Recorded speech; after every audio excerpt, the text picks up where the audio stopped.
की शुरुआत होती है मॉडर्न रशिया से, जहाँ पर हमें डोमिनिका नाम की एक लड़की को दिखाया जाता है। डोमिनिका एक बैले डांसर है। दरअसल उसे किसी भी कीमत पर पैसे कमाने होंगे, क्योंकि उसकी मॉम हमेशा बीमार रहती है। उनके इलाज के लिए हमेशा उसे पैसों की जरूरत होती है। और एक दिन जब वो परफॉर्म कर रही होती है तो उसका पार्टनर गलती से उसके पैर के ऊपर पैर रख देता है, जिससे उसके पैर की हड्डी टूट जाती है। और इस एक्सीडेंट के साथ उसका डांसिंग करियर हमेशा के लिए खत्म हो जाता है, जिससे उसे बहुत दुख होता है। उसे नहीं पता कि अब वो पैसे कैसे कमाएगी, अपनी मॉम का इलाज कैसे करवाएगी। कुछ महीने बीत जाते हैं और उसका पैर ठीक हो जाता है। एक दिन उसके अंकल, जिनका नाम इवान होता है, वो उसके पास आते हैं। दरअसल ये रशिया की सीक्रेट एजेंसी में डायरेक्टर है। डोमिनिका को कहते हैं कि मुझे तुम्हारी मदद की जरूरत है, तुम मेरे साथ काम करो। पर डोमिनिका साफ साफ मना कर देती है। उसके अंकल उसे बताते हैं कि तुम्हारे पैर का एक्सीडेंट हुआ नहीं था, बल्कि जानबूझकर तुम्हारे पैर की हड्डी को तोड़ा गया था। पर जिसने ये किया था वो तुम्हारी दोस्त है। उसने ऐसा इसलिए किया था कि वो डांसिंग में तुम्हारी जगह ले सके। ये सुनकर डोमिनिका को बहुत दुख होता, बहुत गुस्सा आता है और वो अपनी दोस्त के घर जाती है और उसे बुरी तरह से मारती है। इसके बाद एक बार फिर से वो अपने अंकल इवान से मिलती है और उनसे पूछती है कि मुझे क्या करना होगा। उसके अंकल उसे बताते हैं कि एक बहुत बड़ा गैंगस्टर है, तुम्हें उसे सीड्यूस करके होटल के कमरे में लाना होगा और इसके बाद हमारे एजेंट्स अपना काम कर देंगे। इसके बदले तुम्हारी मॉम के जितने भी मेडिकल के खर्चे हैं वो सब के सब हम उठाएंगे। और अब डोमिनिका उसकी बात मान जाती है। वो उस गैंगस्टर से एक बार में मिलती है जहाँ पर वो उसे सीड्यूस करती है। इसके बाद वो गैंगस्टर उसे होटल के एक कमरे में ले जाता है, पर यहाँ पर इस वक्त तक कोई भी नहीं पहुंचा होता। इसीलिए वो आदमी उसकी जबरदस्ती इज्जत लूट लेता है, जिससे डोमिनिका को बहुत दुख होता है, क्योंकि उसे सिर्फ उस आदमी को सीड्यूस करना था।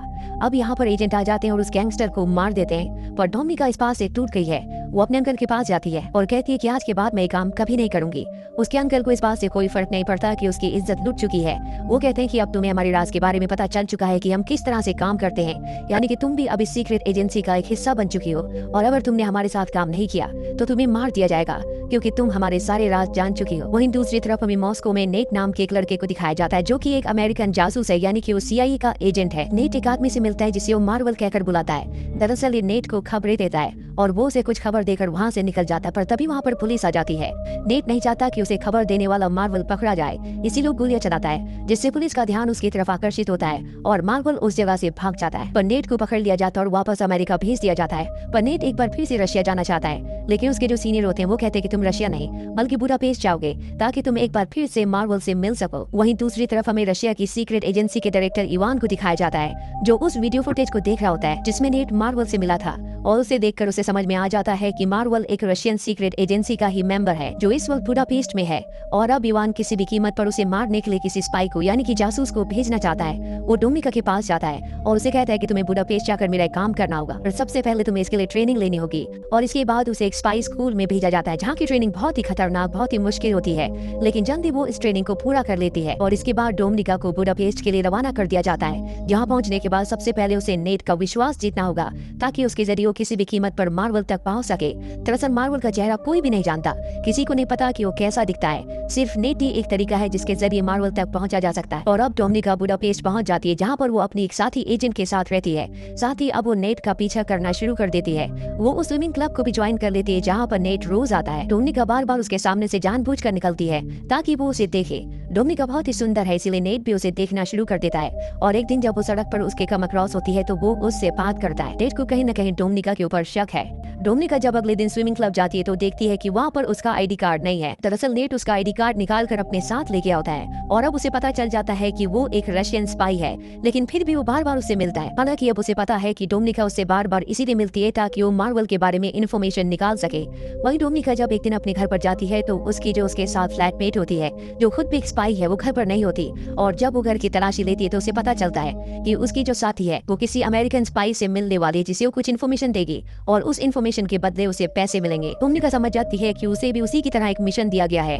अब डोमिनिका अपने काम को पूरा नहीं कर पाती, उसे मार्वल के बारे में कुछ भी पता नहीं लगता। इसीलिए इवान यहाँ पर आता और उससे पूछता है कि तुम्हारा काम इतना स्लो क्यों चल रहा है, अगर ऐसे चलता रहा तो तुम्हें मार दिया जाएगा।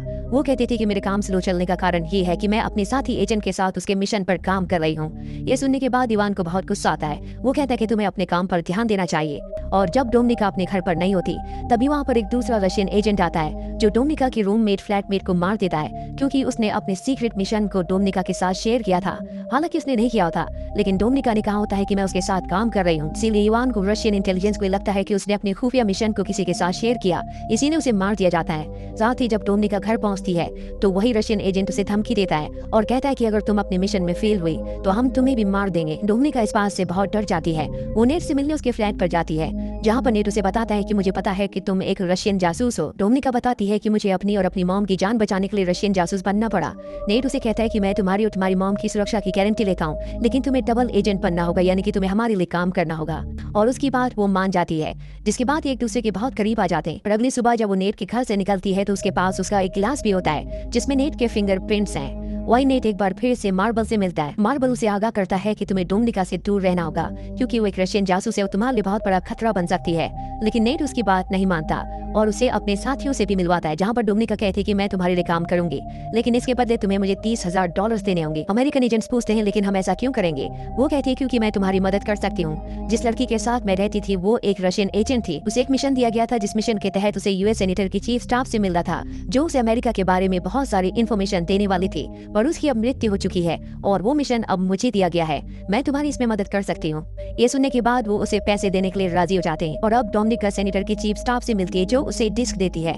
दरअसल डोमिनिका की और सेनेटर की चीफ स्टाफ के ऊपर यहाँ पर रशियन के साथ साथ अमेरिकन जासूस भी नजर रख रहे होते हैं। डोमिनिका ने जो डिस्क ली होती है वो किसी तरह से उसे बदल देती है और नेट तक पहुंचा देती है। अमेरिका सेनेटर की चीफ स्टाफ जब बाहर जाती है तो उसे चारों तरफ से घेर लिया जाता है। सब के सब अमेरिकन जासूस हैं। उसे समझ में आ जाता है कि उसका खेल खत्म हो चुका है। वो भागने की कोशिश करती है लेकिन वो चारों तरफ से घिरी हुई है और तभी उसका एक्सीडेंट हो जाता है, जिसमें उसकी मृत्यु हो जाती है। उसकी मृत्यु से रशियन को बहुत बड़ा झटका लगता है, क्योंकि वो उनके लिए काम करती थी, उन्हें इन्फॉर्मेशन दिया करती थी। और अब इवान को डोमिनिका और उसके सीनियर पर शक हो जाता है, क्योंकि इस मीटिंग के बारे में डोमिनिका और उसके सीनियर को पता था।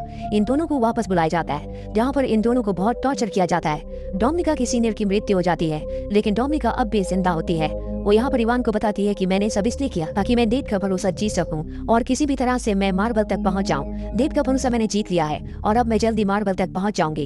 इवान उसकी बातों में आ जाता है और उसे एक बार फिर से बुडापेस्ट भेजने के लिए राजी हो जाता है। पर बुडापेस्ट जाने से पहले वो इवान के घर आती है, जहाँ पर वो कुछ पलों के लिए उसे सीड्यूस भी करती है।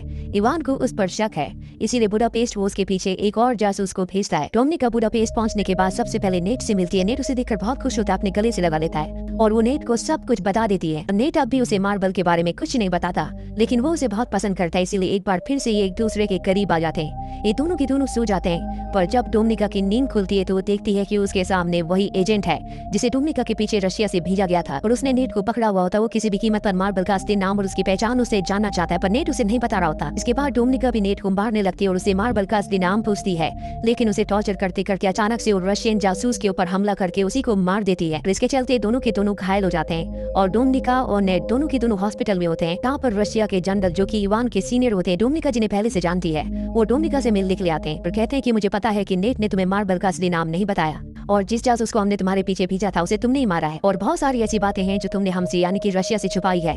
डोमिनिका साफ साफ मना कर देती है। जनरल कहते हैं कि तुम्हें मुझसे डरने की जरूरत नहीं है। जिस मार्बल की तुम्हें तलाश है, जिसे नेट बचाने की कोशिश कर रहा है, वो और कोई नहीं बल्कि मैं हूँ। मैं रशिया के लिए पहले बहुत ईमानदार था।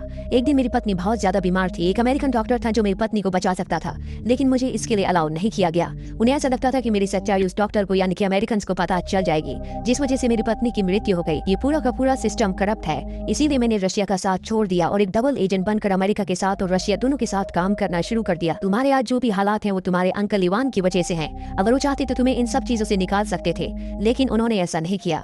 तुम मेरी सच्चाई रशिया की खुफिया एजेंसी को बता सकती हो, जिससे मैं पकड़ा जाऊंगा और तुम एक नेशनल हीरो बन जाओगी और उसके बाद तुम मेरी तरह अमेरिका के साथ और रशिया के साथ दोनों के साथ एजेंट बनकर काम कर सकती हो और रशिया की करप्ट एजेंसी को खत्म करवा सकती हो। दरअसल जनरल ने उसे सब कुछ इसलिए बताया होता है क्योंकि उन्हें पूरा विश्वास होता है कि जल्दी वो पकड़े जाएंगे और वो नहीं चाहते कि उनकी जिंदगी वेस्ट जाए। वो चाहते हैं कि डोमिनिका उन्हें पकड़वाए, जिसके बाद डोमिनिका उनकी जगह ले ले।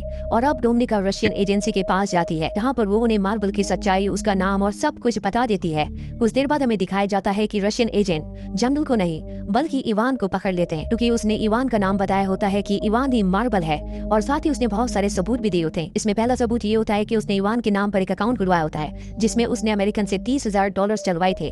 साथ ही जब वो इवान के घर पर गई थी तो वो गिलास जो नेट के घर से लाई थी, जिसमें नेट के फिंगरप्रिंट से, वो उसने अपने अंकल इवान के घर पर छोड़ दिया था, जिससे ये साबित होता है कि इवान और नेट आपस में मिले हुए हैं। दरअसल वो शुरू से ही इवान को इस जाल में फंसा रही थी, जो पूरी तरह से उसके जाल में फंस चुका है। वो चाहकर भी अपनी बेबुनाई सच्चाई साबित नहीं कर सकता। रशियन एजेंट्स इवान को मार देते हैं और इस तरह से इवान का खात्मा हो जाता है। डोमिनिका ने मार्बल का पर्दाफाश किया होता है, इसीलिए उसे प्रमोशन मिल जाता है और अब वो रशिया में अपनी मॉम के साथ बहुत खुश है। लेकिन वो नेट को आज भी याद करती है क्योंकि वो नेट को पसंद करती है। और एक दिन उसे एक अननोन नंबर से कॉल आता है। दूसरी तरफ से कोई नहीं बोलता, वहाँ से सिर्फ एक पियानो की धुन बजती है, जिसे सुनने के बाद वो समझ जाती है कि ये नेट है। इसी के साथ ये फिल्म, ये कहानी यहीं पर खत्म हो जाती है। उम्मीद करते हैं कि ये कहानी आपको पसंद आई होगी।